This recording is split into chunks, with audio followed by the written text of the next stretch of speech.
centuries ago, Calder and his fellow warriors live as witch hunters, tracking the source of a terrible curse that has fallen over their village. The Black Plague has already wiped out countless families, and the hunters believe one powerful witch is responsible for bringing death to their people. Their search leads them deep into the heart of a dark forest, where they finally discover the truth. The Witch Queen herself is hiding there, and she is the one behind the plague. The moment they reach her lair, the queen shows how terrifying her power truly is. She attacks one of the soldiers first, forcing a swarm of insects to burst out from inside his mouth, killing him horribly. Before the others can even recover from the shock, she raises several undead creatures from the ground and sends them toward the hunters. Calder reacts instantly, setting his sword ablaze and using the fire to hold the monsters back. A brutal fight breaks out. His companions struggle against the cursed creatures, while Calder pushes forward, determined to reach the Witch Queen herself. As he moves closer, Calder suddenly notices a child's toy lying on the ground. The sight freezes him for a moment because it reminds him of the family he lost, but then he understands what is happening. The queen is trying to weaken him through an illusion. Calder forces himself back to reality and attacks her directly. The Witch Queen strikes back with her dark magic, throwing him through an opening in the giant tree and trapping his body with twisted roots. But Calder refuses to surrender. He ignites his sword once more, causing the flames to spread wildly through the tree. With the fire raging around them, he drives his blade into the Witch Queen, finally killing her. However, before she dies, the queen uses her final breath to place one last curse on him. She condemns Calder to immortality, making sure he will never find peace and will be forced to carry his grief and loneliness forever. Centuries pass, and in the present day, Calder is still alive. He continues working as a witch hunter, enforcing the ancient rules between witches and humans. At the moment, he is traveling on an airplane when something catches his attention. He exhales against the window, and a magical symbol appears in the fogged glass, warning him that witchcraft is nearby. To locate the source, Calder uses a small pin and a glass of water like a magical compass. It leads him to a woman sitting on the plane. To get rid of the passenger beside her, Calder casually spills water onto the man's lap, forcing him to leave his seat. Calder then discovers that the woman is carrying ancient runes in her bag. These runes are unstable, and their magic is creating a violent storm outside. If they are not stopped quickly, the plane will crash. Right on cue, the aircraft begins shaking violently as the storm grows stronger. Calder grabs the runes and shuts down their power, and almost immediately, the sky clears and the danger disappears. Later, Calder visits his longtime friend, the 36th Dahlin, who also serves the Axe and Cross organization. Through their conversation, it becomes clear that witches still exist in the modern world. They are allowed to live among humans, but only under strict rules. As long as they do not use magic to harm people, Calder leaves them alone. His job is not to destroy every witch, but to step in whenever the balance between both worlds is threatened. The 36th Dahlin is preparing to retire after 50 years of loyal service, so Calder gives him an antique pen as a farewell gift and a token of respect. During the visit, Calder also learns that his friend has already chosen his replacement. The new successor is a young man who will become the 37th Dahlin, and he promises that he will watch over Calder from now on. After their meeting, the 36th Dahlin takes a taxi home, unaware that a mysterious figure named Belial is watching him from a distance. The next day, Calder receives a phone call with devastating news. The 36th Dahlin has died in his sleep. Deeply shaken by the loss, Calder attends the ceremony where the young successor is officially marked as the 37th Dahlin. A burning symbol is placed onto his arm, completing the ritual and confirming his new role. After the ceremony, Calder and the new Dahlin go to the dead man's apartment to investigate. At first, Calder checks for magical traces using his usual methods. He breathes against the window and also tests the room with a lighter, searching for signs of elemental magic. Nothing appears unusual. But just as he is about to leave, Calder spots 3 dead insects on the floor. That small detail feels wrong to him. He spreads a special powder across the floor, and suddenly, a hidden pentagram is revealed. Seconds later, the symbol erupts and glowing runes appear across the walls. Now there is no doubt. The apartment has been cursed with rare black magic, meaning the 36th Dahlin did not die naturally. He was murdered. Calder continues searching the room and realizes that the antique pen he gave his friend is missing. He also finds a book marked with a bloody fingerprint, which makes him briefly suspect the new Dahlin. But the young man quickly proves his innocence by showing Calder his badly burned hands. He explains that when he was a child, witches set his home on fire, and Calder was the one who rescued him from the flames. This makes it clear that the new Dahlin has his own painful history with witchcraft. After that, the two of them head to a local bakery. They force their way into the kitchen, where strange people are preparing food with disturbing magical ingredients. Inside, they find a powerful witch named Max, who has been selling illegal magical stimulants. As soon as Max realizes Calder is there, he tries to escape by transforming into a swarm of butterflies. But Calder is ready for him and traps the butterflies inside a jar, stopping his escape. Max claims he knows nothing about anyone using dark magic, but Calder presses him with a dangerous tone, making it clear that lying would be a bad idea. Finally, Max admits that he recently sold a forbidden herb to a stranger. Since Max is blind, he cannot describe the man's face, but he remembers the smell. The stranger carried the scent of arsenic mixed with rotten apples. That clue gives Calder a lead. He believes the killer may be hiding in a funeral home located near an apple tree. Wanting to keep the new Dahlin out of danger, Calder sends him home and decides to investigate the place by himself. Meanwhile, a young boy walking through the street notices a trail of gummy bears scattered along the ground. Curious, he follows them and soon arrives at a bright, inviting house with a beautiful tree covered in candy-like gummies. From nearby, Belial watches silently. The child reaches out to take the sweets, but Calder arrives just in time and stops him. He reveals that the gummies are not candy at all. They are actually rotten apples hidden by magic. As the illusion breaks, the charming house transforms into an old, decaying structure. Calder enters carefully to search the place, and inside, he finds what appears to be a frightened young girl. He approaches her cautiously, but the truth is quickly revealed. The girl is not innocent at all. She is a warlock in disguise, and her real name is Elec. The warlock suddenly turns violent and lunges at Calder, managing to drive a blade straight into his hand before making a run for it. But Calder is not an ordinary man. The wound seals itself almost instantly, and without slowing down, he chases after Elec. As the warlock tries to escape, Calder hurls a knife with perfect aim, pinning him against a wall and stopping him cold. While searching him, Calder finds the antique pen that he had given to the 36th Dahlin. That discovery confirms Elec's connection to the attack. Calder knocks him unconscious and brings him before the Council of Witches. Once they arrive, the 37th Dahlin cannot hold back his anger and takes the opportunity to punch Elec, finally getting a small piece of revenge for what happened to his predecessor. The council is led by a powerful witch named Gleaser. She performs a card reading to judge Elec's guilt, and the cards confirm that he is involved. But Calder is not satisfied with such a simple answer. He points out that the spell used against the 36th Dahlin was far too advanced for Elec to have handled alone. Someone else must be behind him. Gleaser, however, refuses to listen. Instead of investigating further, she summons a horrifying creature known as the Sentinel. Without a trace of mercy, she feeds Elec to the beast, ending him before Calder can get more answers. As Calder watches this happen, something catches his eye. There is a dead insect stuck to Gleaser's clothing.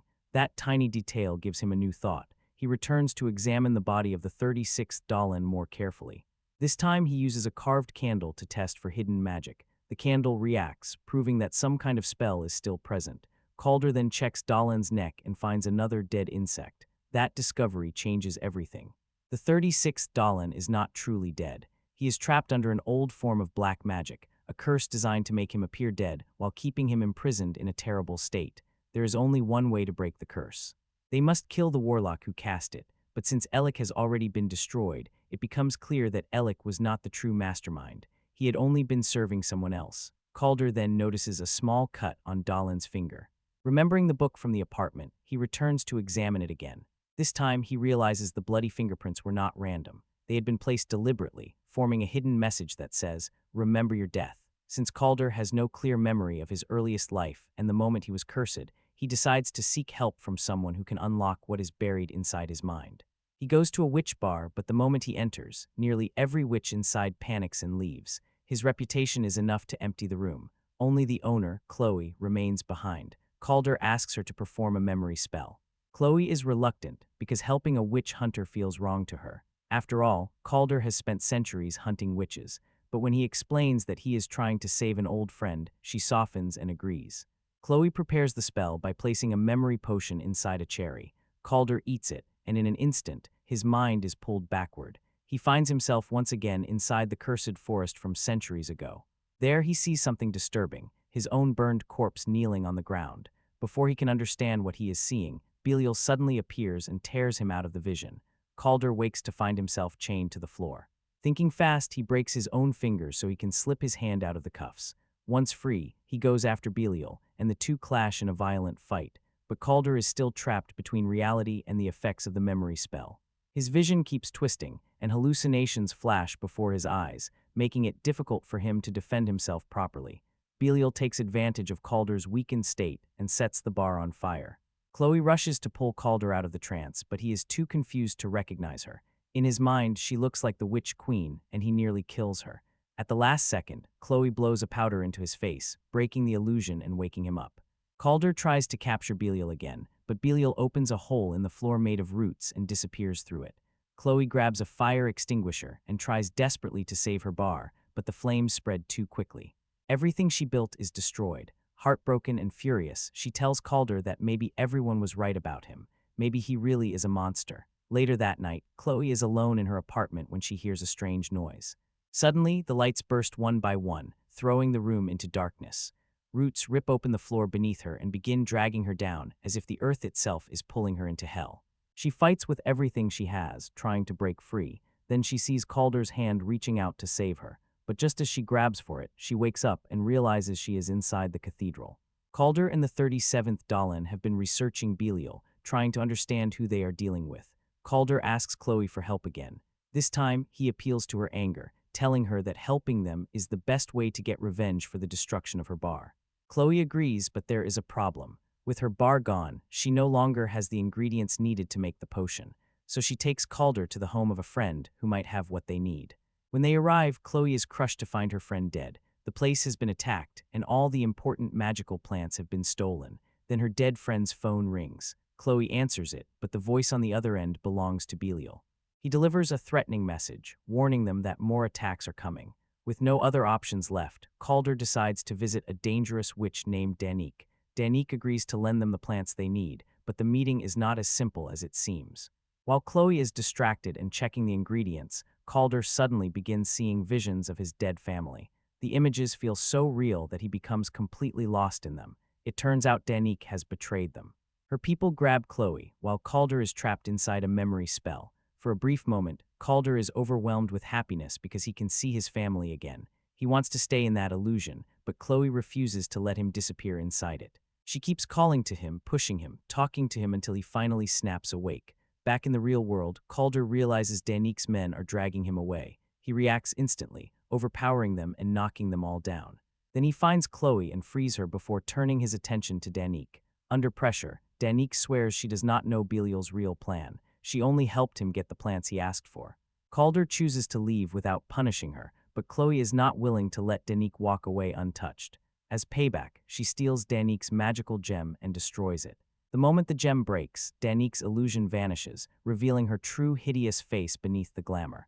Afterward, Calder speaks with Chloe and tells her what he has figured out. She is a dreamwalker, which means she should not need potions to enter someone's mind. Chloe admits that she is afraid of her own power. The last time she used it, she entered her brother's mind, and he died. Because of that, she has avoided using her ability ever since. Calder takes her to a sacred place where the history of witches is preserved. There, he teaches her more about her own legacy and reminds her that his immortality makes him the safest person for her to practice on. Since he cannot die, she can enter his mind without fearing the same outcome. With Calder guiding her, Chloe finally uses her power. Together, they return to the night of the curse. Once again, they see Calder's burned body kneeling in the forest. When his fellow hunters approach it, the corpse suddenly lets out a terrifying roar. When the first Dalan attempted to destroy the Witch Queen's heart, Calder's body reacted instantly. He screamed in unbearable pain, revealing the terrible truth. If they destroyed the heart, Calder would die with it. Because of that, the heart was not destroyed. Instead, it was hidden away. Chloe quickly understands what this means. Belial did not kill the 36th Dalan randomly. He targeted him because the old Dalan knew where the queen's heart had been kept. Now Belial plans to use that heart to bring the Witch Queen back into the world. Meanwhile, Belial captures Max and takes him to the ancient woods. There, he pins Max against a tree and prepares him as a sacrifice. With the queen's heart in his possession, Belial begins the ritual to summon her back. Back at the cathedral, Calder is furious. He storms in and confronts the 37th Dalan, demanding to know why the axe and cross kept the truth from him for centuries. Nobody had ever told him that the Witch Queen's heart still existed, and Calder feels betrayed by the very organization he has served for so long. The young Dahlin explains that the 36th Dahlin had recently been thinking about destroying the heart. He believed it might finally free Calder from his immortal curse, even if it meant ending his life. The 37th Dahlin then gives Calder a useful lead. Belial's truck has been located, and they can track where he went. A short time later, Calder reaches the woods. There he finds Max, but something is horribly wrong. Max has been taken over by the Witch Queen. Suddenly, Chloe appears behind Calder, and for a moment he is distracted. But then the illusion collapses. It was Belial tricking him. Belial attacks Calder with fire magic and follows it with gunshots, trying to finish him off. Calder reacts faster than expected and throws a knife, killing Belial before he can continue. But the momentary distraction gives the queen the opening she needs. She drives a root into Calder's body and pulls the immortality out of him. She reveals that immortality was never truly a gift. Calder had only been carrying her power all these years, keeping it alive until she could reclaim a body. Max's form begins to collapse and twist, transforming into the Witch Queen herself. Now restored, she attacks Calder with a storm of magical insects. Calder fires back, but the queen slips away into the tree and vanishes. Calder rushes back to the city and finds that the 36th Dahlin has finally awakened from the curse.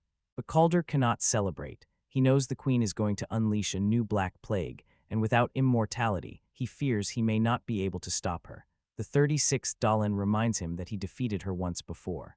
He urges Calder not to give up and tells him he can do it again. Motivated by his old friend's faith in him, Calder prepares for war. He retrieves a legendary sword and gathers several powerful runes to arm himself properly. Then he leaves with Chloe and the 37th Dahlin, heading toward the council chamber where the plague tree has been hidden away from dangerous hands. When they arrive, they find Gleeser dead. This confirms their worst fear. The Witch Queen is already there, and she has come to release the plague. They follow a hidden passage that leads down into the caves beneath the council room, where imprisoned witches had once been kept. Calder smashes through a wall and discovers Ellic's body. Even after death, his body is being used to chant the plague spell. Chloe enters Ellic's mind to stop the chanting from within, but outside, the sentinel appears. Calder and the Dahlin open fire on the creature, but the bullets are useless. The sentinel barely reacts. It knocks Calder aside, but he quickly gets back up, leaps onto the creature, and drives his sword into it. Then he shoots directly into its weak point, causing the monster to explode. Inside Ellic's mind, Chloe approaches him and tries to stab him, but Ellic attacks first, jumping on her and forcing her down, trying to kill her before she can stop the spell. Chloe struggles against him, fighting for her life. Finally, she manages to push him back and throws him into the root hole. The moment he falls in, the chanting stops and the plague spell is interrupted. As Chloe returns to the real world, Calder goes after the Witch Queen. The queen traps him inside a terrifying illusion, forcing him to fight in a ruined, post-apocalyptic version of the world.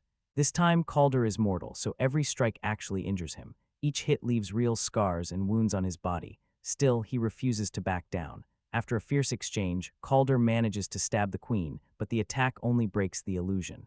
Back in reality, Calder uses one of his runes to set his sword on fire. He strikes the Witch Queen and knocks her down again. For a moment, it looks like he is finally about to finish her.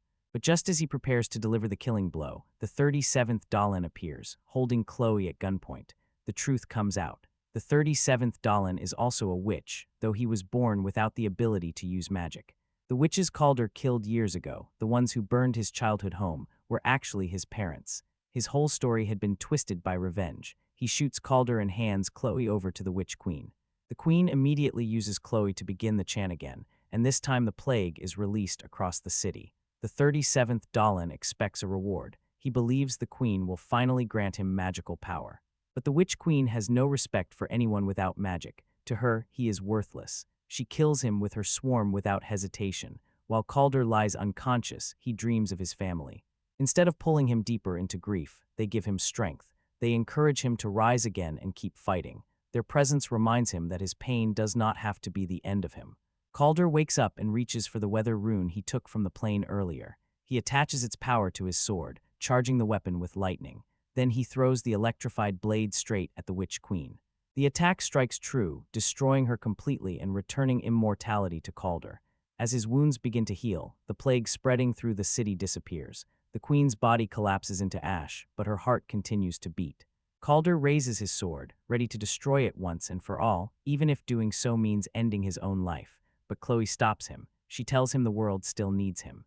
There are still dangerous witches out there, and someone has to stand between them and innocent people. She also promises that she will guard the heart and make sure he does not have to face eternity alone anymore. Sometime later, Calder meets with the 36th Dalan and tells him that he is finished working for the organization. His loyalty to the axe and cross has come to an end. After that, Calder leaves with Chloe, and together they head off toward whatever threat waits for them next. You ever start a movie for one reason, and then halfway through you realize that reason is barely even the movie? That was kind of my experience with The Last Witch Hunter. I went in partly because of Michael Caine. Not fully because of him, but enough that his name being there made me more curious than I probably would have been otherwise. And then pretty quickly, you realize, okay, Caine is here, yes, but this is not his movie. This is not one of those watch it for Michael Caine situations. He's more like the classy decoration on a very loud supernatural action cake. The real center, obviously, is Vin Diesel. And that already sets a very specific expectation. Because when you see Vin Diesel in a movie about an immortal witch hunter, you're not expecting delicate emotional drama. You're not expecting some quiet, elegant meditation on grief and eternal life.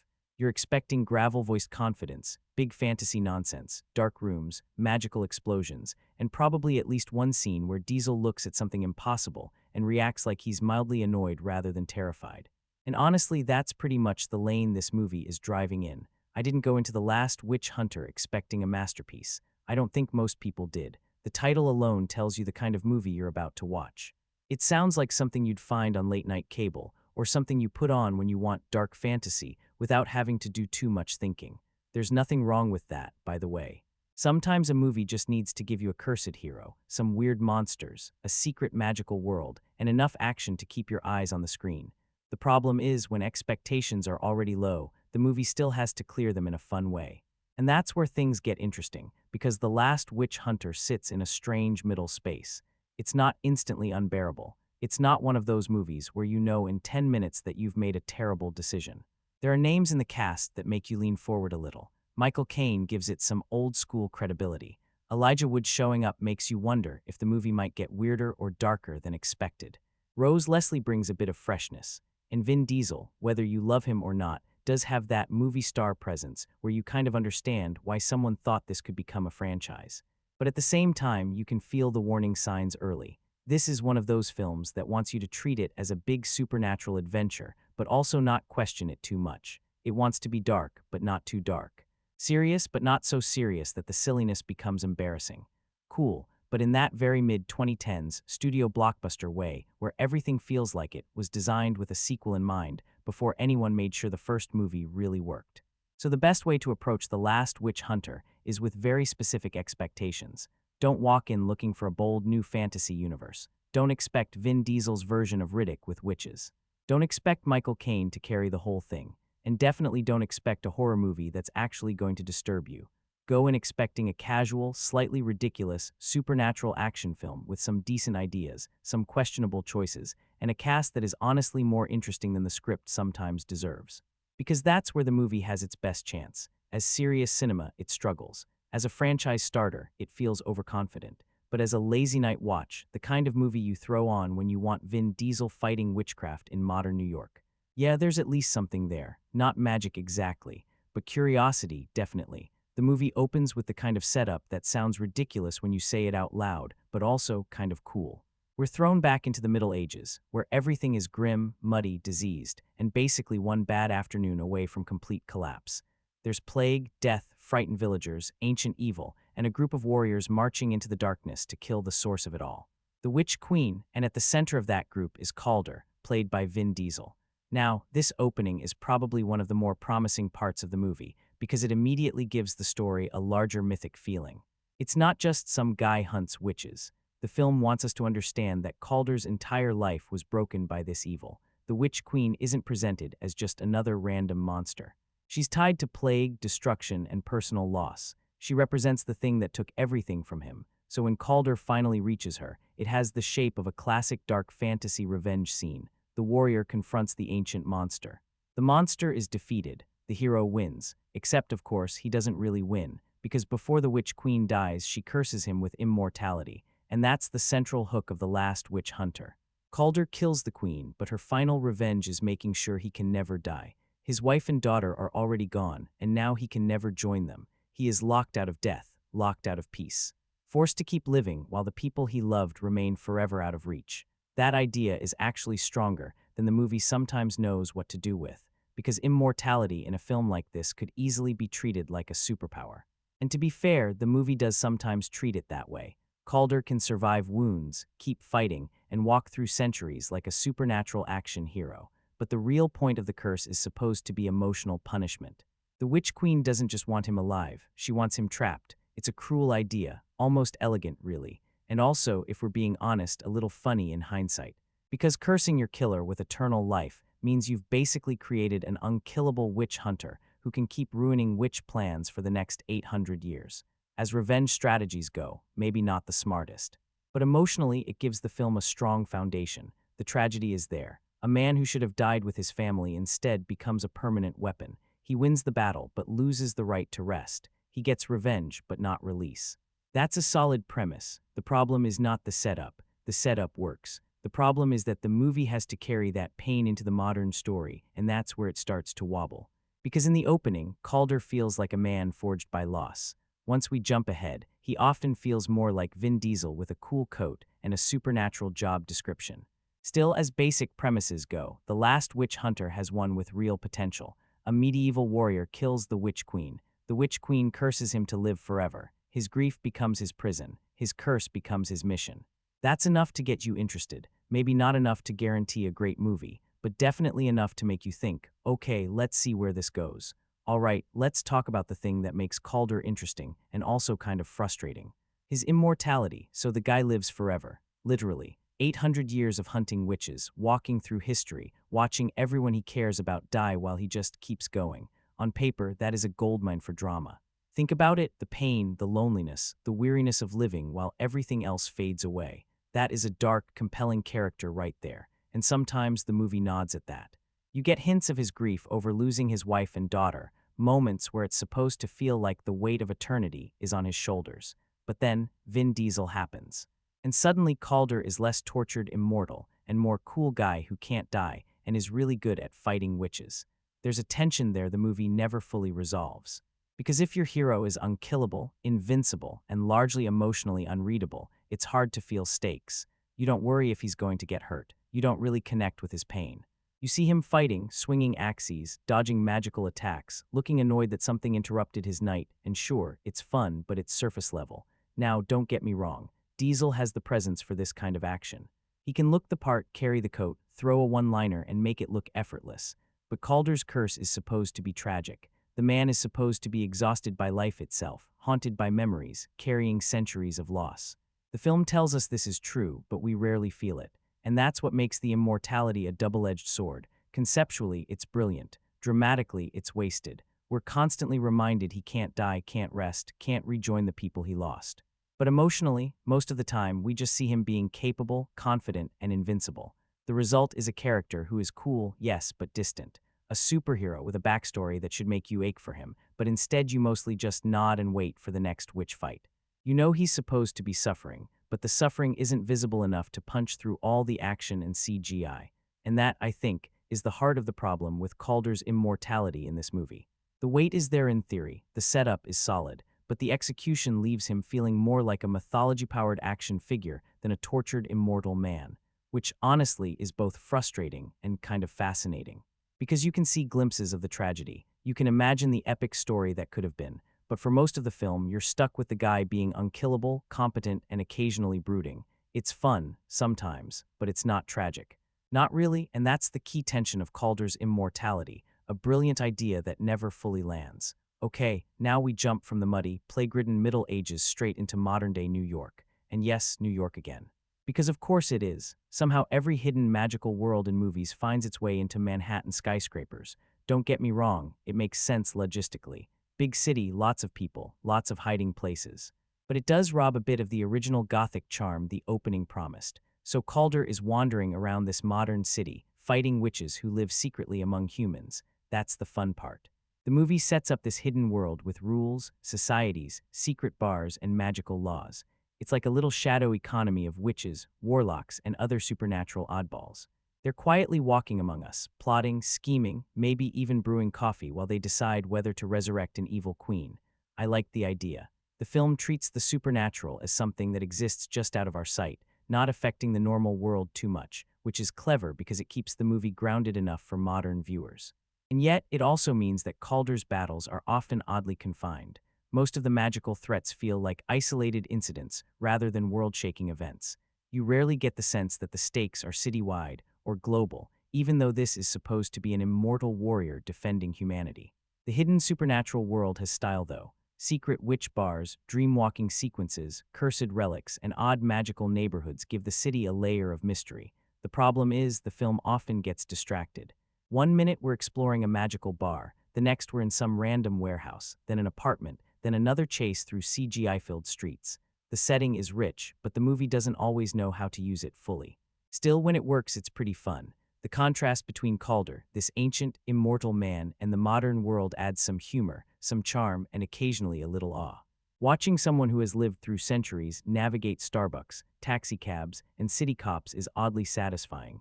But the modern setting also highlights one of the film's weaknesses. The magic looks good, but it doesn't feel as dangerous as it should.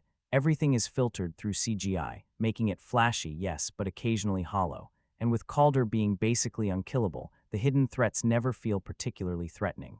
In short, the modern-day world gives the film a playground full of magical secrets, quirky rules, and hidden danger. It's imaginative and sometimes entertaining. But the city setting also underscores how limited the stakes are, how uneven the pacing can feel, and how much the film relies on Diesel's presence to keep us watching. It's a hidden world with potential, just one that the movie only partially explores.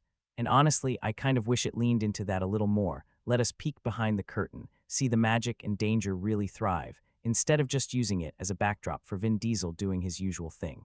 One of the more interesting ideas hiding inside The Last Witch Hunter is this organization called the Axe and Cross. And honestly, the name alone sounds like it belongs on the cover of a dark fantasy comic from the early 2000s. It's dramatic, a little over the top, kind of silly, but also exactly the kind of thing this movie needs. Because if you're going to have an immortal Vin Diesel hunting witches for 800 years, of course there has to be some ancient secret order behind him, keeping records, making rules, and pretending any of this is normal.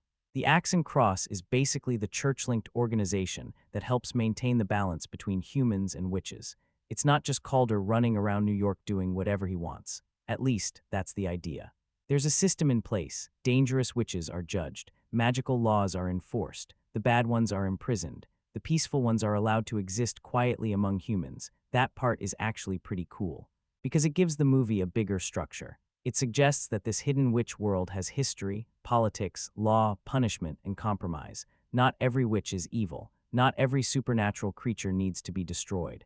There's a truce, and Calder is not just a monster killer. He's more like the weapon standing between order and chaos. The problem is, the film doesn't dig into that nearly enough. The Axe and Cross should feel massive, ancient, powerful, maybe even morally complicated.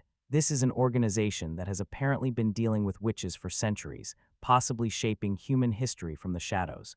That could open up so many interesting questions. Who decides which witches are dangerous? How fair is this system? Is Calder truly protecting peace, or is he enforcing the church's version of peace? Are witches living freely, or just being tolerated under threat? The movie brushes against those ideas, but it doesn't really stop to explore them. When the story needs a new threat, another magical trick appears. When the characters are stuck, suddenly there's a rule or object or ability that can move them forward. That doesn't automatically ruin the movie, but it does make the world feel less believable. Fantasy needs rules, even when the rules are strange. Maybe especially when they're strange. Here, the rules are everywhere, but they don't always feel solid. The movie tells us this world has structure, but the structure keeps bending whenever the plot needs help. So instead of feeling like we're watching a hidden supernatural society with deep history, it sometimes feels like the writers are inventing magic as they go. And that's frustrating, because some of these ideas are genuinely cool. The witch bar has personality. Chloe's dream walking is a strong concept. The idea of magical prisons is worth exploring. The Axe and Cross could have been a fascinating organization. Even the whole balance between witches and humans has moral potential. Are witches being protected, controlled, or oppressed? Is Calder a peacekeeper, a soldier, or a weapon? The movie has all of that sitting right there. But it rarely slows down enough to dig into it. Instead, the lore becomes decoration. Cool names, cool places, cool magical mechanics, but not enough emotional or dramatic weight underneath. It's world building with a lot of furniture, but not enough people actually living in the rooms. That's why the whole thing sometimes feels more like a video game setup than a movie world. You can almost imagine the side missions. Visit the witch nightclub, track the cursed relic, fight the warlock, enter the dream level, unlock the memory, defeat the resurrected queen. As a game, honestly, that might work beautifully. As a film, it needs to feel more connected. The strongest fantasy worlds don't just throw lore at you. They make the lore matter to the characters. They make every rule feel like it costs something. In The Last Witch Hunter, the mythology is busy, but not always meaningful. It gives the movie texture, sure, but it also clutters the story. So the witch lore is both one of the film's strengths and one of its biggest problems. It gives the movie flavor. It gives it scope. It suggests a larger world beyond the frame, but it also makes the story heavier, messier, and occasionally confusing. You can tell there was imagination behind it. You can feel the creators trying to build a dark fantasy universe that could support more stories. But in this first movie, the world building never fully settles. It keeps moving, explaining, expanding, adding. And after a while, you don't want another rule. You just want the magic to feel real. One thing I noticed about The Last Witch Hunter is that the side characters are sometimes more interesting than the lead. And that's a little embarrassing for Vin Diesel, but also kind of fun to watch. Take the villains, for example. Belial the Warlock is supposed to be threatening. He looks the part. He has power, presence, and a dark edge. And yet the film never really lets him breathe as a character. He exists to be an obstacle, to make Calder swing his weapons and use magic. You don't feel his motivations deeply. And honestly, most of the time he feels like a video game boss you just need to defeat. Then there's the Witch Queen herself, played by Julie Engelbrecht. Now, visually, she's striking. The design works. She feels like the ancient evil she's meant to be. But again, her screen time is limited, and the narrative doesn't let her fully develop as a threat beyond the obvious revenge plot. She's iconic in appearance, but shallow in personality. On the other side, you've got quirky magical contacts, people like Max Schlesinger, a blind pastry chef who doubles as a magician. That's exactly the kind of oddball touch that should give the world flavor, and it does, but only in little doses. These characters pop in, give a piece of exposition or a magical trick, and then vanish, leaving you thinking, wait, did that just happen? And Chloe, of course, deserves another mention here. She's a side character, yes, but one of the most grounded and charming presences in the film. She interacts with Calder, interprets magic, and drives a lot of the dream-walking sequences. Without her, the world feels even more clinical, more like a series of tasks than a lived-in universe. Even Joseph Gilgun pops up for a brief but memorable eccentricity. He doesn't do much narratively, but his energy adds a flash of chaos that contrasts with the otherwise grim tone. Here's the thing. The supporting cast often carries more personality than the main plot allows. They make the hidden magical world feel real, give you little sparks of imagination, and remind you that there's a lot happening outside of Calder swinging axes and shouting at enemies. But the movie doesn't always give them time. Most of these side characters are there for plot convenience, to give Calder information, demonstrate a magical concept, or move him from one location to another. They are colorful, yes, but underdeveloped. You want to know more about them. You want them to feel alive, and they mostly vanish once their function is done. So while the main villain and some contacts are underused, the side characters still add a little charm and texture to a movie that could otherwise feel very one-note. They're the hints that if this film had spent more time on them, or if the world building had been tighter, it could have been a lot more engaging. In short, the side characters are a mixed bag. Some are wasted, some are fun. Some are weirdly memorable, but almost all of them are more interesting than you might expect from a Vin Diesel-led fantasy blockbuster. And that says a lot about where this movie shines, not in the hero, but in the small, strange details of the world around him. Alright, let's talk about Vin Diesel, because if you're watching The Last Witch Hunter, you're watching him. Like it or not, he's the reason this movie exists. And honestly, it's a mixed bag. Diesel physically fits the role. He looks the part of an 800-year-old witch hunter, broad-shouldered, imposing with that "I've seen everything and nothing surprises me" vibe. When he's swinging an axe, charging into battle, or just walking into a room like he owns it, he's magnetic. You believe that this man could take down witches and dark magic without breaking a sweat.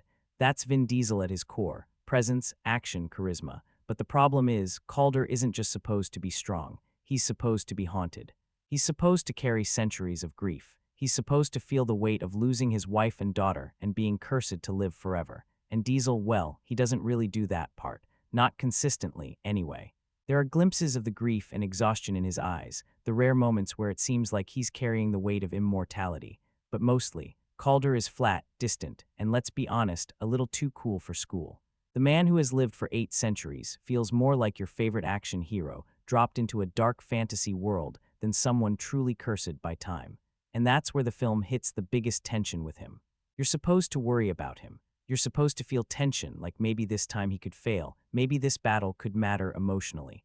But when your hero is invincible, emotionally flat, and mostly delivering gravelly one-liners, that tension doesn't land.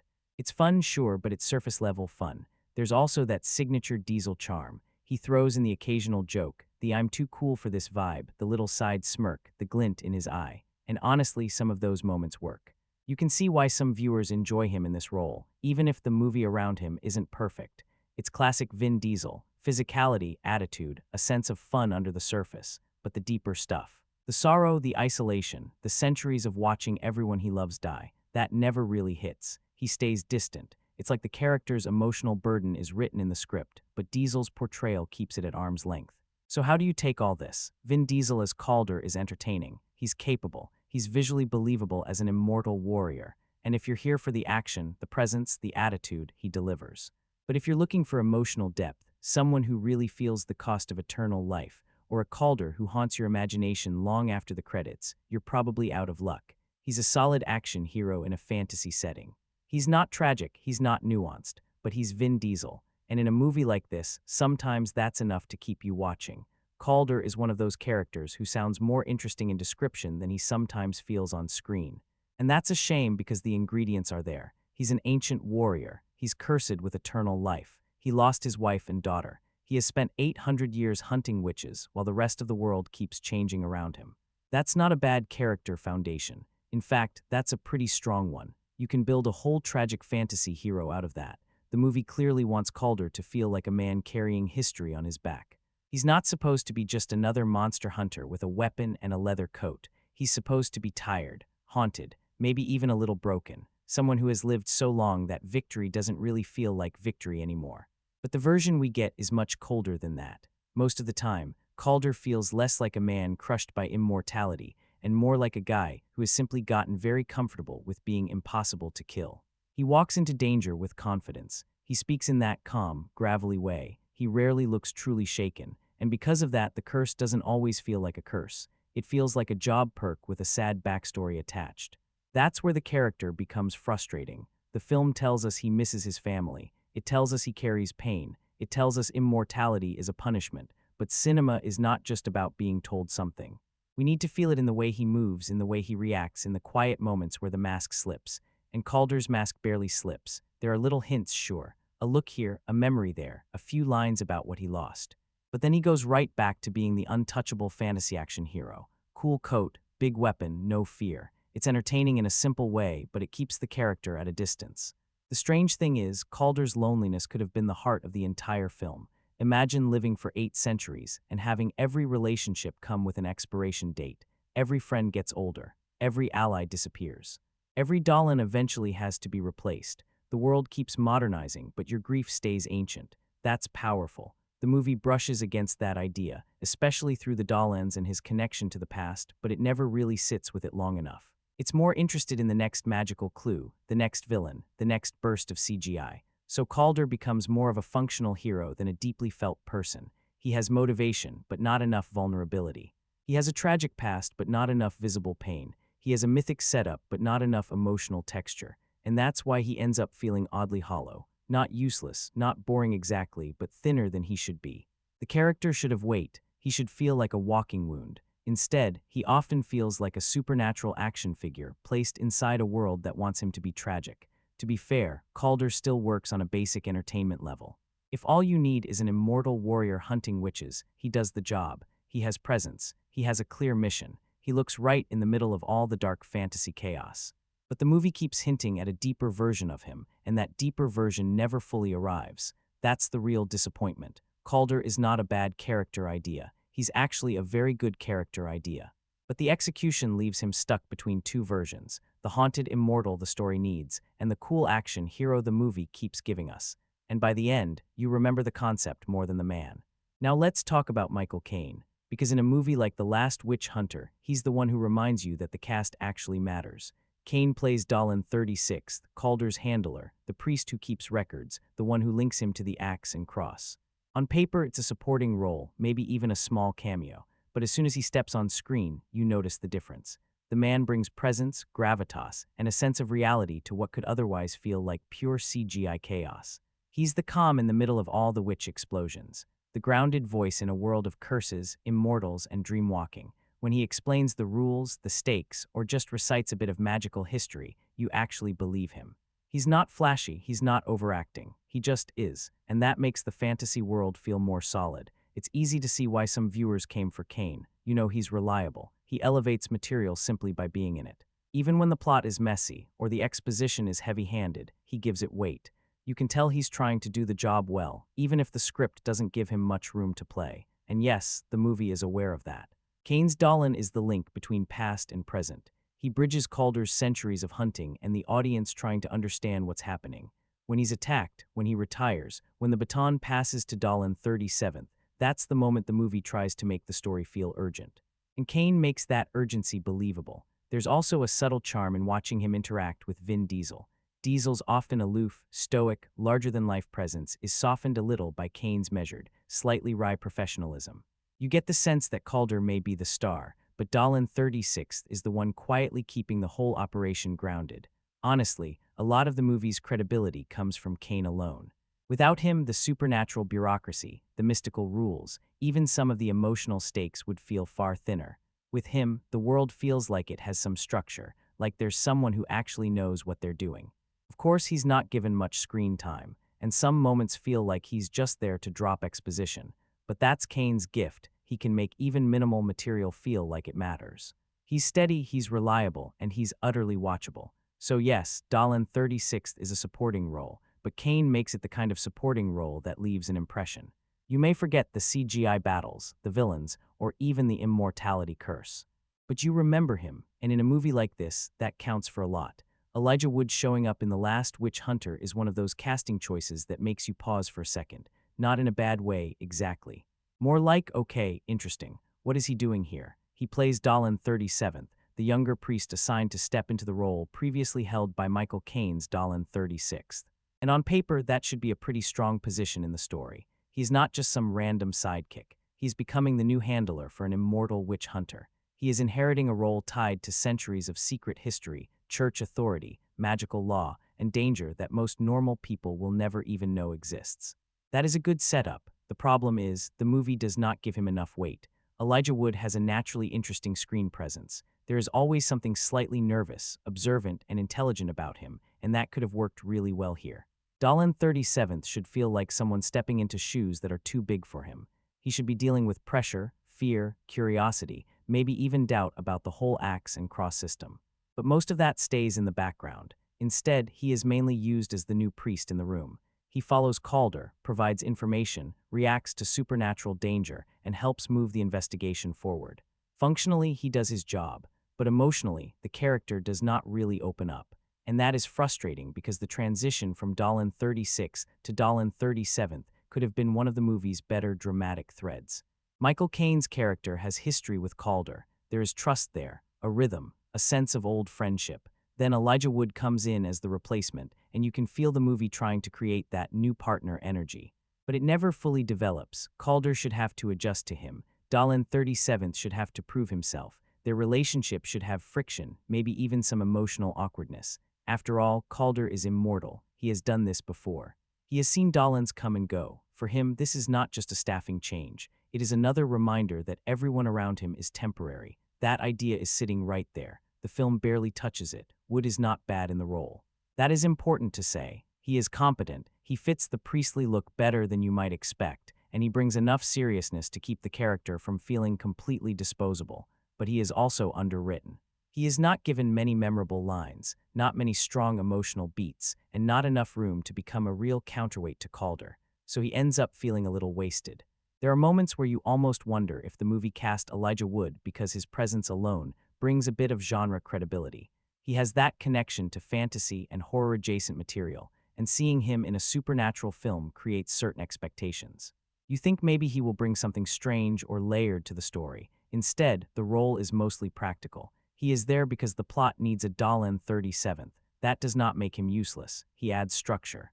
He gives Calder someone to speak to. He helps represent the axe and cross after Dahlin 36th is removed from the main action. But for a character with such an interesting title and position, he feels surprisingly thin. And that is the recurring issue with The Last Witch Hunter. The movie keeps introducing pieces that sound better than they play. Dahlin 37th should matter more. Elijah Wood should have more to do. The handoff between the old Dahlin and the new one should carry emotional meaning. But the film is too busy chasing magical clues, villains, and franchise setup to let that relationship breathe. So Elijah Wood's performance is fine. The casting is interesting. The concept behind his character is genuinely promising. But Dahlin 37th never becomes as memorable as he should be. He feels less like a fully developed character and more like another missed opportunity in a movie already full of them. Rose Leslie's Chloe is one of the few characters in The Last Witch Hunter who actually makes the movie feel a little less stiff. And I don't mean she completely fixes it. She doesn't. The script still gives her limited space, and the film still has that habit of reducing interesting people into plot tools. But whenever Chloe enters the story, there's a noticeable shift. The movie loosens up a bit. It becomes less about ancient organizations and Vin Diesel brooding through exposition, and more about someone who actually lives inside this hidden magical world. That matters.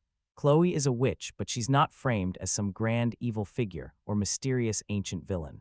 She feels more grounded than that. She runs in the supernatural underground. She has her own place, her own survival instincts, her own attitude toward Calder and his whole witch-hunting reputation. She's not impressed in the way everyone else seems expected to be, and honestly, that makes her refreshing. Rose Leslie brings a kind of sharp, slightly guarded energy to the role. She doesn't overplay it. She gives Chloe enough warmth to be likable, but enough edge to keep her from becoming just the helpful magical woman. There's a bit of tension in how she interacts with Calder, because she belongs to the world he's spent centuries controlling. That alone gives their scenes a little more bite than the movie often earns elsewhere. And her dream-walking ability is easily one of the better ideas in the film. Instead of making her power just another flashy combat trick, the movie ties Chloe to memory, dreams, and buried truth. That gives her a function beyond fighting. She becomes the person who can take Calder into the parts of himself he cannot reach alone. In a better, more emotionally focused version of this movie, Chloe could have been the key to unlocking the whole tragedy of Calder's immortality. The movie almost gets there. Almost. There are moments where Chloe's presence points towards something more interesting. A story about trust between a witch and a witch hunter, about the hidden communities Calder judges from the outside, about magic that is personal rather than just explosive. Her scenes have texture. Her connection to the witch world makes the setting feel less like a stack of rules and more like an actual place where people live. The hookah bar scenes help with that too. They give the movie some flavor, some social atmosphere, a little weirdness. You get the sense that there is a whole magical nightlife happening just under the surface of the city, and Chloe is our doorway into it. That's the kind of stuff this film needed more of. And then there's that light bulb scene where Chloe tries to defend herself from a threatening spirit. It's a small moment compared to the big CGI battles, but it has more personality than most of them. It's quiet, tense, visual, and clever. You understand what she's doing by watching her do it. No one has to stop and explain every detail. That scene makes Chloe feel capable in a way the script doesn't always manage elsewhere. Still, she is underused. There's no way around it. The film gives her enough to stand out, but not enough to fully own her place in the story. Sometimes she feels like a genuinely interesting witch with her own perspective. Other times, she slides into the usual side character job, help the hero, explain the magic, move the plot forward. That's disappointing, because Rose Leslie has enough presence to make Chloe more than that. She brings charm, alertness, and a little spark to a movie that can get weighed down by its own mythology. She's not the deepest character in the world, but she feels more alive than a lot of the material around her. When she's on screen, the film becomes easier to watch. So no, Chloe isn't a fully realized character, but she is one of the better ingredients. She gives The Last Witch Hunter some attitude, some softness, some mystery, and a glimpse of the more interesting witch world story hiding underneath all the noise. The supporting cast in The Last Witch Hunter is honestly one of the more interesting parts of the movie, even when the film doesn't give them enough room to breathe. That's the weird thing here. You look at the cast list and think, okay, there's actually some talent in this. Michael Caine, Elijah Wood, Rose Leslie, Olafur Darri Olafsson, Julie Engelbrecht, Joseph Gilgun. These are not background faces with nothing to offer. There are actors here who could have made this world feel strange, dangerous, funny, elegant, and unsettling. And every now and then they do. Olafur Darri Olafsson, for example, brings a real heaviness to Belial. He has that physical presence where he doesn't need to do too much to seem threatening. He looks like someone who belongs in a darker, nastier version of this movie. When he shows up, the film gets a little more texture, a little more menace. The problem is, like a lot of the villains here, he's more of a shape than a fully developed character. He feels dangerous, yes, but the script doesn't let him become memorable in the way he could have been. Julie Engelbrecht as the Witch Queen has a similar issue. Visually, she works. The design, the makeup, the whole ancient evil presence, it gives the movie one of its stronger fantasy images. You understand immediately why the film wants her to be this legendary threat, but as a character, there isn't much underneath. She's the big bad, the curse giver, the plague bringer, the figure everyone is afraid of. And that's fine for the mythology, but it doesn't give her much personality beyond ancient witch queen who must be stopped. Joseph Gilgun brings a different kind of energy, and honestly, the film could have used more of that. He has this slightly offbeat, chaotic presence that cuts through the stiffness. Even in a brief role, he adds a flash of weirdness, which is exactly what a hidden witch world should have. A movie like this needs those odd little human details. Not everything has to be grim prophecy and glowing CGI. That's why the secondary characters matter so much. They make the world feel less empty. The problem is that most of them are used like tools.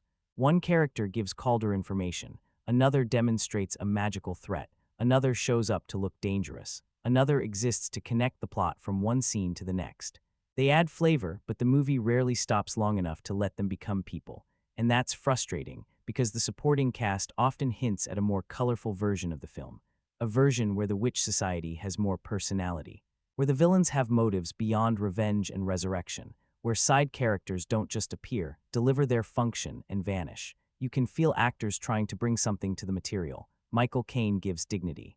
Rose Leslie gives spark. Elijah Wood gives a strange, quiet seriousness. Olafur Darri Olafsson gives menace. Julie Engelbrecht gives the Witch Queen a strong visual identity. Joseph Gilgun adds eccentricity. But the writing keeps most of them boxed in, so the supporting performances become both a strength and a reminder of wasted potential. They help the movie. They make scenes more watchable. They give the supernatural world some variety. But they also make you realize how thin the story is, because these actors are often more interesting than the roles they've been handed. In a stronger version of The Last Witch Hunter, the secondary cast would have been the secret weapon. The witch world would have felt crowded with memorable faces, dangerous alliances, strange personalities, and conflicting loyalties. Here we mostly get glimpses. Good glimpses sometimes, but still only glimpses. This is where The Last Witch Hunter really starts to show its cracks, because the idea is not terrible. Actually, the idea is pretty solid. An immortal warrior cursed by the Witch Queen, living through centuries, policing a hidden magical world in modern New York, that's not a bad pitch at all. You can hear that concept and immediately imagine a cooler, darker, stranger movie.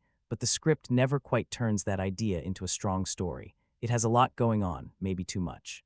There's Calder's curse, the Witch Queen's return, Dolan 36th's attack, Dolan 37th stepping in, Chloe's dream-walking, magical laws, witch prisons, secret organizations, memory clues, old enemies, hidden truths. And after a while, it starts to feel less like a tightly built mystery, and more like the movie is throwing fantasy terms at you and hoping they sound important. That's the problem. The plot is busy, but not always engaging. There are scenes where characters explain things that should feel fascinating, but the writing makes them feel like homework.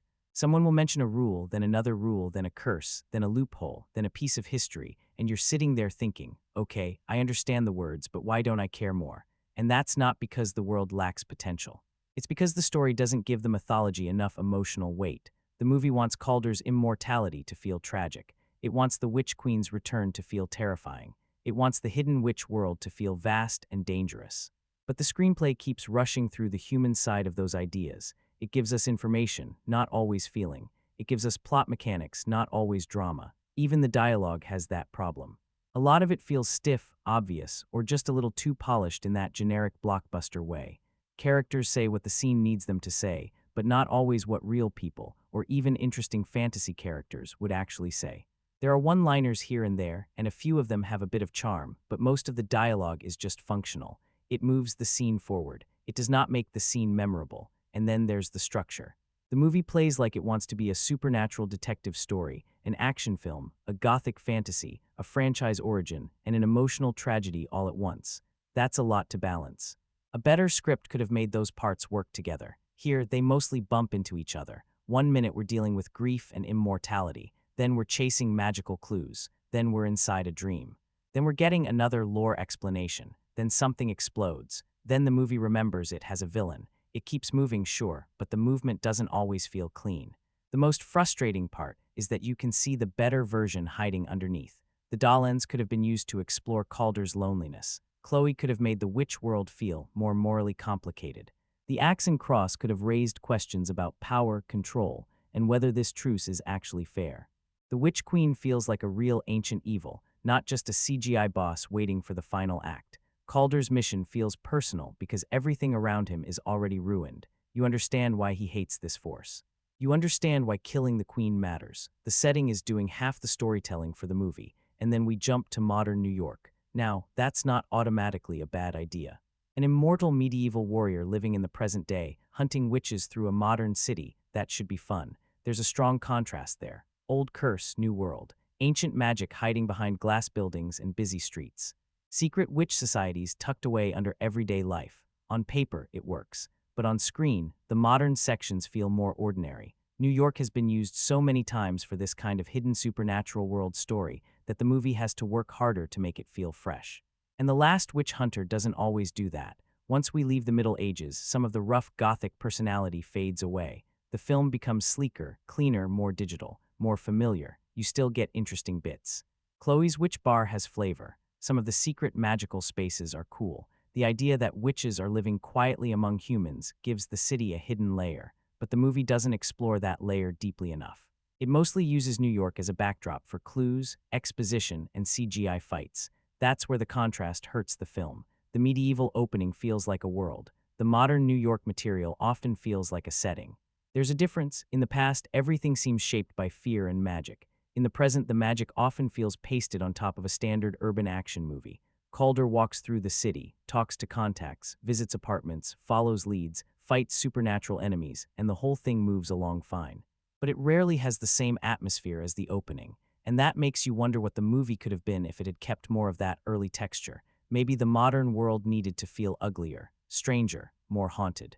Maybe New York should have been shown as a city full of old magic hiding in plain sight, not just a place where the plot happens.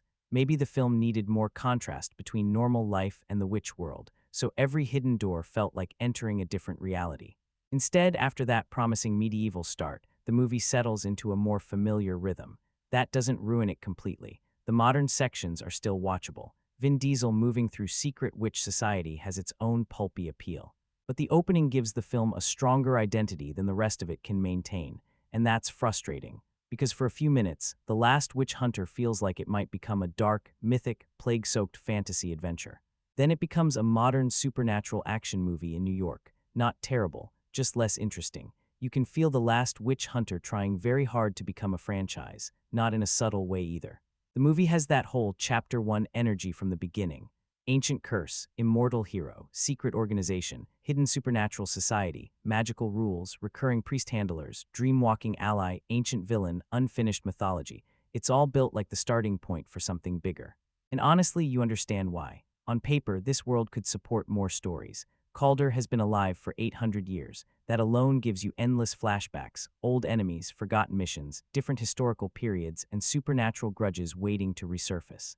The Axe and Cross could open up into a much larger organization. Chloe could bring us deeper into witch society. The Dollens could add emotional continuity. The whole setup is basically begging for sequels, spin-offs, maybe even a series.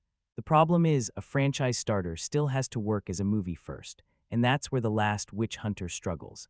At times, it feels more interested in setting up a universe than telling the strongest possible version of this one story. You can sense the machinery. The ending leaves the door open. The mythology is arranged in a way that suggests future adventures. Calder is positioned as the kind of character who could keep returning, hunting new magical threats, uncovering deeper secrets, and expanding the world. But by the time the credits roll, the question isn't really, what happens next? It's more like, did this first one do enough to make me care? For some viewers, maybe yes. If you enjoyed the basic idea, Vin Diesel as an immortal witch hunter moving through a hidden magical world, then a sequel might not sound like the worst thing. There is potential here. A second movie could have leaned harder into horror, tightened the mythology, improved the villains, and explored the witch society in a more interesting way. But the first film doesn't make that future feel necessary. That's the issue. A strong franchise launch should make the world feel too big for one movie. The Last Witch Hunter makes the world feel too cluttered for one movie. There's a difference. Instead of leaving you hungry for more, it leaves you thinking about all the ideas that needed better development the first time around. You can also feel the Vin Diesel factor here. This feels like a deliberate attempt to build another long-running action property around him. He has the presence for that kind of thing, and the concept is commercial enough. Witches, monsters, magic, secret orders, modern fantasy, big effects. It's easy to imagine the pitch meeting. But franchises are not built only from concepts. They need characters people want to revisit, villains who leave a mark. A world that feels alive, emotional hooks that carry beyond the spectacle. And with this movie, all of that is only half formed. The sequel setup at the end almost feels optimistic in a way the film hasn't fully earned. It suggests more is coming, more mysteries, more battles, more witch-hunting adventures. But because the movie itself is so uneven, that promise lands with a shrug instead of excitement. And that's probably why the idea of a sequel feels so uncertain. Not because the concept couldn't work. It absolutely could. There is a fun dark fantasy series hiding somewhere in this material, but this version doesn't sharpen the hook enough. It introduces the world, yes, but it doesn't make the audience desperate to return. So the franchise setup is clear. Maybe too clear. The Last Witch Hunter wants to be the beginning of something big, but it ends up feeling more like a pilot episode with a blockbuster budget. Interesting pieces, decent possibilities, a lead character designed for continuation, but not enough magic in the first outing to make the next chapter feel essential. The strange thing about The Last Witch Hunter is that you can almost feel the ambition behind it. This was not some tiny throwaway fantasy film that accidentally wandered into theaters. It had Vin Diesel at the center, Michael Caine adding credibility, Elijah Wood and Rose Leslie in support, a big supernatural mythology, plenty of CGI, and a clear desire to launch something bigger. The whole thing feels designed as the beginning of another Vin Diesel franchise, and that context matters, because at the time, Diesel was already strongly tied to major action properties. People knew him from Fast and Furious. They knew him from Riddick. He had that established tough guy screen image, gravel voice, physical presence, loyalty speeches, controlled intensity, and a kind of larger-than-life confidence that works well when the right movie surrounds him. So you can understand the thinking. Take Vin Diesel, drop him into a dark fantasy world, give him an immortal warrior backstory, surround him with witches, curses, secret societies, and ancient evil, and maybe you have the next big supernatural action series. On paper, it makes sense, but audiences and critics did not exactly treat it like the birth of a beloved franchise. The reception was rough. A lot of people saw it as bland, derivative, and forgettable. Critics were not impressed by the story, the writing, or the emotional depth.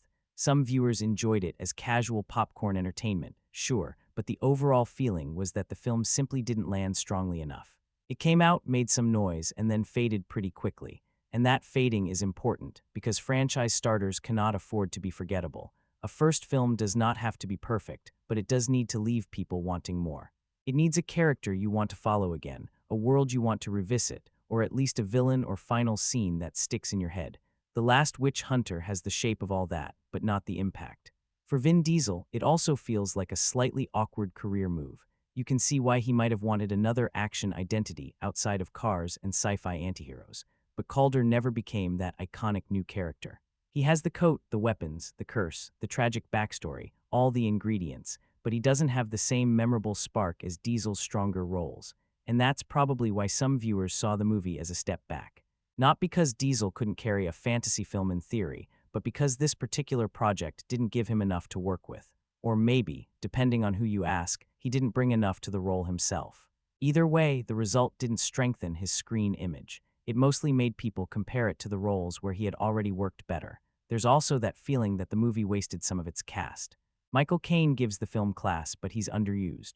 Elijah Wood is interesting casting, but the role is thin. Rose Leslie has energy and presence, but the script doesn't fully build around her. You can sense talented people standing inside a movie that never quite becomes worthy of them. And when a film has recognizable names, a big fantasy setup, and still ends up feeling forgettable, the disappointment hits harder. That's the larger story of The Last Witch Hunter. It wasn't just received as a flawed movie. It was received as a missed opportunity, a possible franchise that didn't generate enough excitement. A Vin Diesel vehicle that looked expensive, sounded marketable, but didn't convince enough people that this world needed to continue. And honestly, that is maybe the most fitting legacy for it. Not a disaster people passionately remember.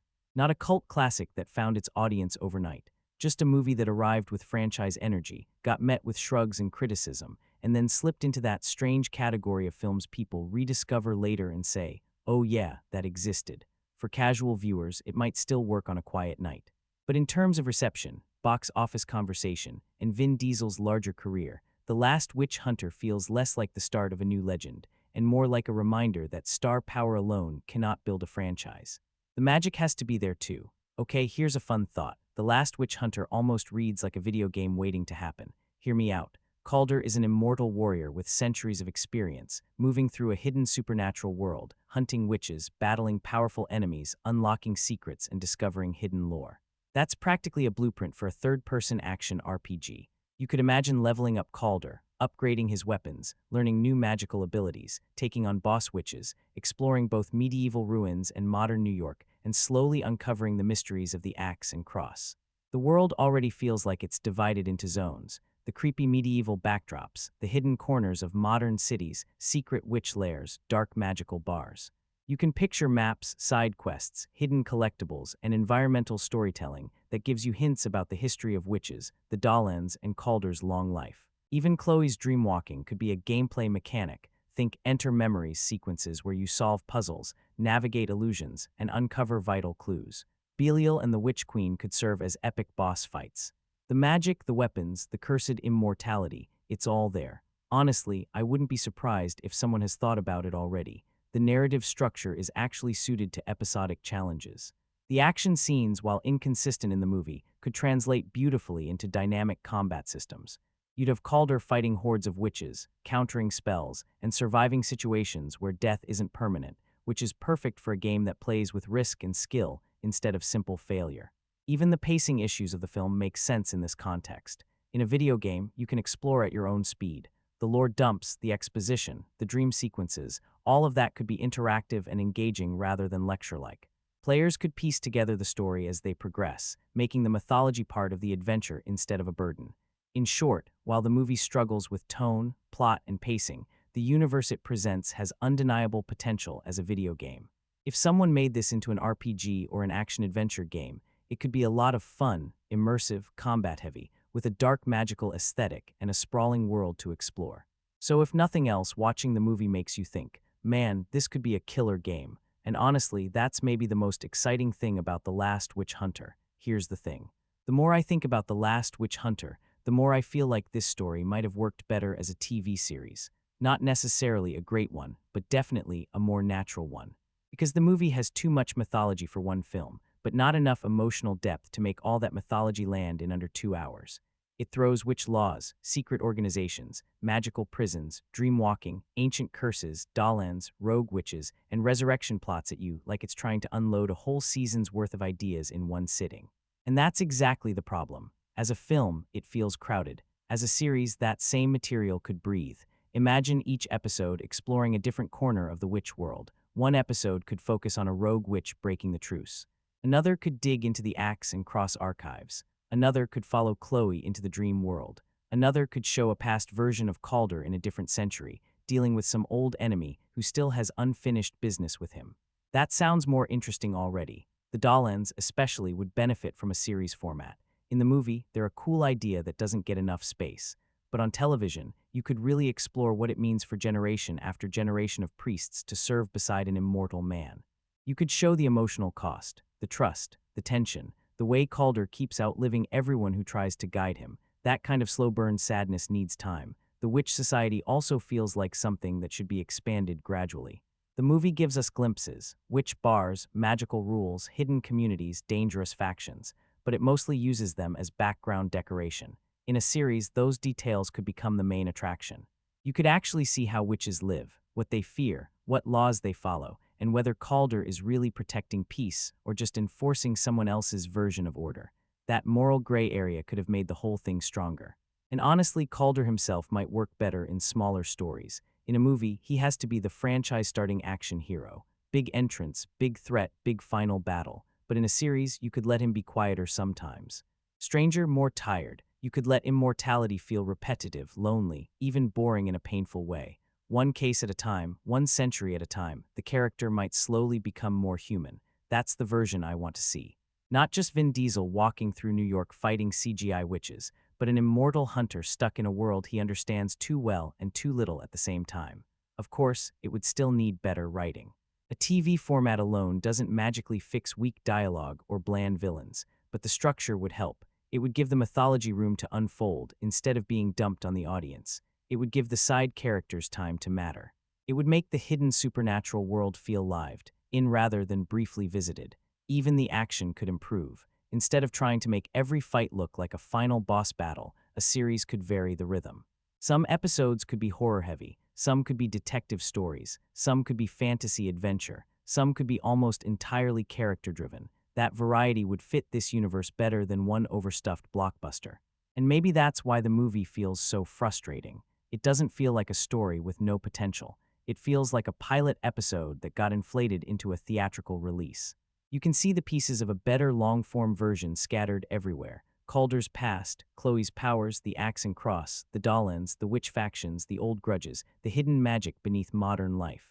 The movie rushes through them.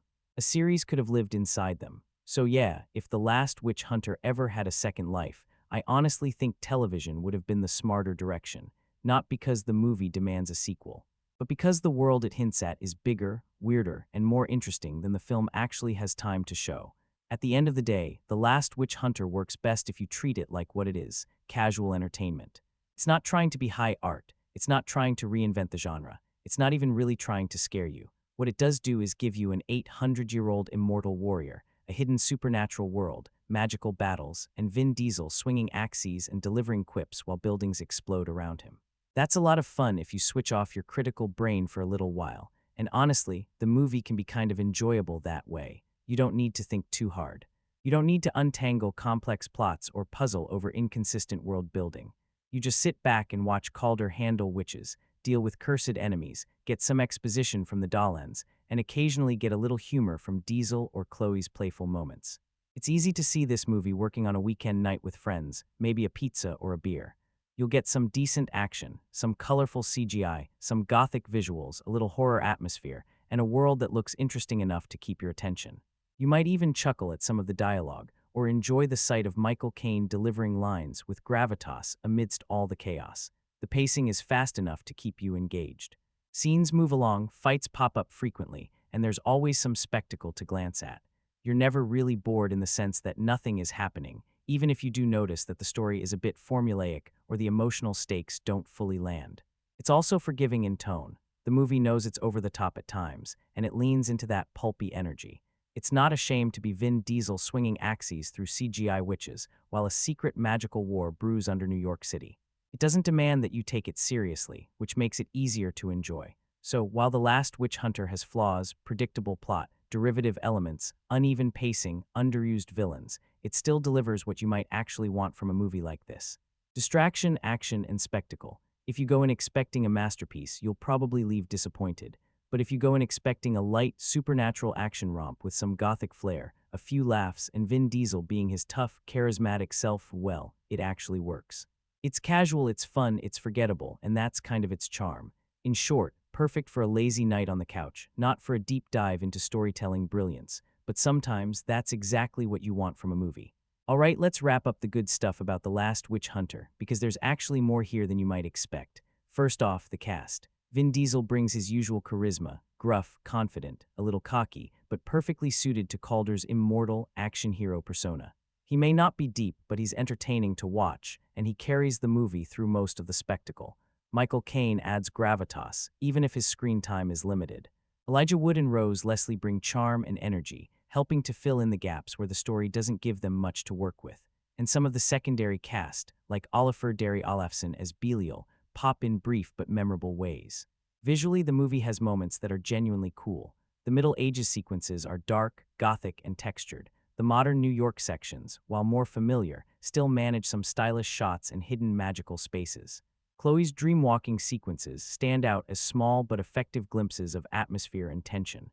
Add in well-designed costumes and sets, and the film has a look that's at least consistently cinematic, even when the story is uneven.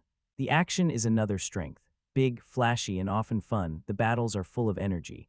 Calder swinging axes, spells flying, buildings exploding, it's pure popcorn spectacle. Even if the fights are sometimes repetitive or over-CGI'd, There's enough variety to keep your eyes entertained. And the movie doesn't take itself too seriously, which helps the action feel more playful than exhausting. The world building, while overstuffed, has promise. The witches, the axe and cross, the secret supernatural society, dream-walking, cursed immortality, these are all ingredients that could support more stories or a bigger universe. Even if the film doesn't fully explore them, they give the movie texture and potential, which is a nice change from completely flat blockbusters. Finally, the casual entertainment factor is solid. This is a film that works best if you switch off your brain for a little while. It's not Oscar-level storytelling, but it's fun, pulpy, and visually engaging enough to hold your attention. For a one-time viewing, it delivers spectacle, a few laughs, some gothic flair, and the satisfaction of seeing an immortal hero take on a hidden supernatural world. So yeah, it's flawed, sure. But the cast, visuals, action, and world building make it an easy watch, and they're the parts of the movie that actually stick with you after the credits roll. Alright, now let's get into where The Last Witch Hunter really stumbles, because there's plenty to talk about. The biggest issue is the story and script. The plot tries to do too much, throwing in centuries of backstory, witch lore, magical rules, secret societies, dream sequences, and multiple villains all at once. And the problem isn't that it's complex, it's that it never feels coherent. So much exposition ends up feeling like a lecture. The characters are explaining things instead of acting in ways that make you care. You know what's happening, but you rarely feel why it matters. That ties into predictability. The movie follows a very familiar formula. Ancient evil is defeated, ancient evil returns, immortal hero must stop it, supporting allies help, big final battle. It's comfortable, yes, but also a little boring. You can see the twists coming a mile away, and the villains, even the Witch Queen, never feel truly threatening. Calder can heal from almost anything, so tension is hard to generate. Tone is another weakness. The film jumps between gothic fantasy, supernatural action, light humor, and blockbuster spectacle. Sometimes that mix is fun, other times it's jarring. The emotional stakes don't land because the movie keeps sliding back into explosions or CGI mayhem. You never feel fully immersed in either the horror or the tragedy. Speaking of characters, Calder himself is one-dimensional. Vin Diesel's presence helps, sure, but the immortal witch hunter never shows much vulnerability beyond brief flashes. Chloe and the Dollans are underused, the villains are flat, and even the supporting cast can't elevate the material when the script gives them so little to do. Then there's the CGI and effects. They're ambitious but overstuffed. Magical fights, explosions, creatures, and spells pile up, and sometimes the result is confusing or visually overwhelming. It looks impressive, but it doesn't always feel integrated into the story. Some sequences start strong and end up feeling like a blur of flashing lights and moving characters. Finally, the pacing. The film bounces between centuries, locations, exposition, and action in a way that feels uneven. Some scenes breathe and work. Others rush, dragging or jumbling multiple story threads at once. By the end, you're left feeling like the movie could have been tighter, cleaner, and more focused. So in short, The Last Witch Hunter has ambition, but it's weighed down by an overcomplicated script, predictable plot beats, inconsistent tone, underdeveloped characters, overstuffed CGI, and uneven pacing. It's flashy, sometimes entertaining, but flawed in ways that keep it from being a truly memorable fantasy action experience. So where does that leave The Last Witch Hunter? Honestly, somewhere in the middle. And maybe that's the most frustrating place for it to land. It's not a complete disaster. I don't think it deserves to be treated like some unwatchable fantasy train wreck. There are too many decent ingredients here for that. The premise is cool. The gothic visuals have moments. Michael Caine brings class. Rose Leslie gives the movie some much-needed energy. The idea of an immortal witch hunter moving through a hidden magical world is strong enough that you can see why someone thought this could become a franchise. But at the same time, the movie never fully becomes the thing it wants to be. It wants to be dark, but it's not scary enough. It wants to be emotional, but Calder's grief never really hits. It wants to be epic, but the villains don't feel powerful enough. It wants to build a big fantasy universe, but the lore gets messy instead of immersive.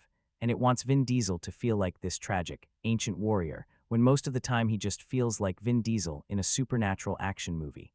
That's not always a bad thing, by the way. If you like Diesel's usual screen presence, there's some fun here. He looks right in the role. He carries the action well enough. And if your only expectation is watching him fight witches with a serious face while magical chaos explodes around him, the film does deliver that. But the stronger movie is always just out of reach. You can feel it in the Dollans. You can feel it in Chloe's dreamwalking. You can feel it in the Middle Ages opening, in the Witch Queen's curse, in the secret world of witches living under human society. There are pieces here that could have made a richer, stranger, more emotionally engaging dark fantasy. Instead, The Last Witch Hunter settles for being watchable, not memorable, not especially original. Not deep enough to haunt you afterward, just watchable, and that's why the final verdict is a little split. As serious fantasy cinema, it falls short. As horror, it's too tame. As a franchise starter, it feels overconfident. As an emotional story about immortality and grief, it barely scratches the surface. But as a casual popcorn movie, yeah, it has its place. Put it on during a lazy night, don't expect too much, and there's enough spectacle, weird lore, and supernatural action to keep you mildly entertained. It's the kind of movie you might not strongly recommend, but you also might not regret watching once. So no, The Last Witch Hunter is not a hidden masterpiece. It's not the great Vin Diesel fantasy franchise that maybe it wanted to be. It's a flawed, familiar, occasionally fun supernatural action film with a better concept than execution. It has magic in the setup, but not enough magic in the storytelling, and by the time the credits roll, that's the feeling that sticks most. This movie should have been cooler. It really should have been.